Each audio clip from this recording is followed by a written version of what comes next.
So, similar. What's the word similar mean to you guys? Does it mean exactly the same? What does it mean?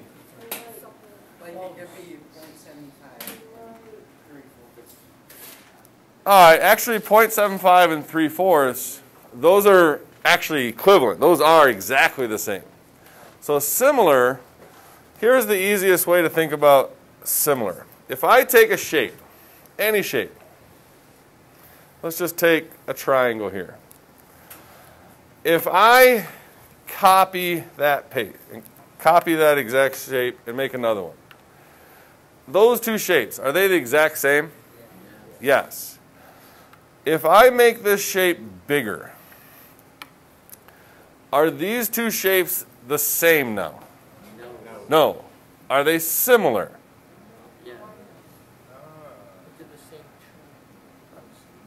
They are. They have a lot in common, don't they? Similarity means you have things in common. In math, similarity actually means more than just having things in common. Because what ends up happening, if I have similar shapes, oh, is it going to make me do that? There it goes. So if these are similar, what do you think is true about these two angles? If I put those on top of each other, are those still equal angles? If I put those up here, are those two still equal angles up there? So what ends up happening is, not only are they what we consider similar, but they actually have some things still the same. Some things are still the same. Abby, please head up. So like this angle here and this angle here, they're still equal to each other, right? And what we can do with similar shapes is they're proportional. Meaning, if I say this side is 4 and this side is 12, and I say this side over here is 6, can I find that side? How? What's the answer? What's the answer? 18? How'd you get that? Now, there's two ways you can think about this. One is exactly what Abby just said, which it's 3 times bigger. Basically, what it means is we notice that 4, if basically what I did was when I took this, I made this shape exactly 3 times bigger, right? And that got me to 12. So the next question is, if I got a 6, if I multiply that by 3, I should get 18, which means that size has to be 18. That 3,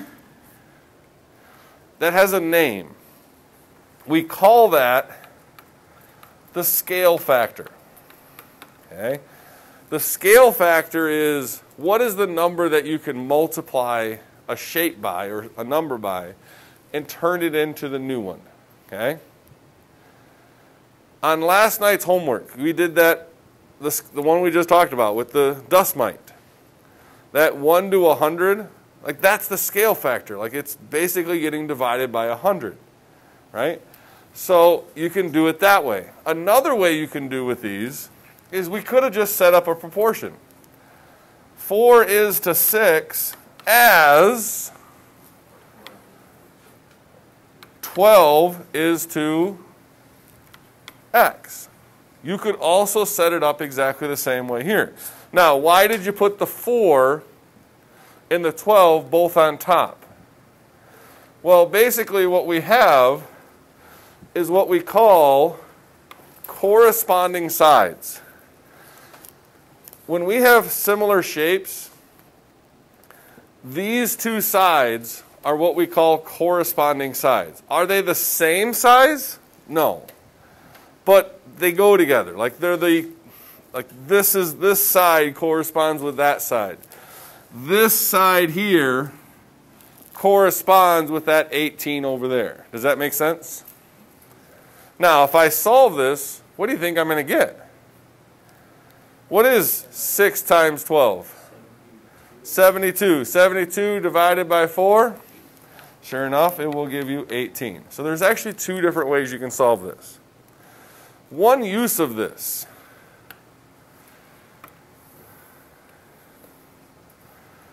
if you have like a flagpole, something tall, a building, and you want to know how tall that flagpole is, well, what you can do is you can simply look at shadows. Okay? If I have a person that's 6 feet tall, and I look at that person's shadow, and the shadow happens to be 10 feet long. If I measure the shadow of the flagpole, and the flagpole comes out to be, fine, 24 feet tall, can I figure out how tall that flagpole is? What would my proportion be? What is to what as what is to what? 6 is to 10 as, why did you put the X on top? Why did you put the 24 on the bottom? They're the vertical part, right? Like this 6, this corresponds with that one. Why did we put the 24 and the 10 on the bottoms? Because those were both the shadows, right? Now, can you do this? Can you go 6 is to 10 as 24 is to X? Is this okay? Why not? 6 doesn't go with 24, does it? It doesn't correspond with it. So you have to make sure that you are consistent. It actually doesn't matter. If you wanted to put the 10, you actually could do this. 6 is to 24, right? Or not 6 to 24. 6 is to X. Does 6 go with X? Is there a relationship between 6 and X? Yeah. As 10 goes with what? 24, right? Are both of these proportions going to be basically the same? Here I'm going to do 6 times 24, aren't I? And I'm going to divide it by 10. Here I'm going to do 6 times 24, and I'm going to divide by 10. As long as you're consistent when you set up your proportions, it doesn't really matter what goes with what, as long as you're being consistent, okay?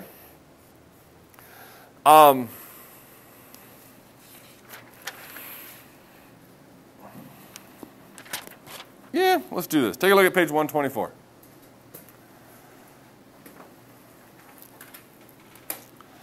Now, in geometry, we have a lot of, one of the hardest parts of geometry is just notation. Okay? Abby, please pay attention. If you look at number 2, the first thing it says is triangle ABC.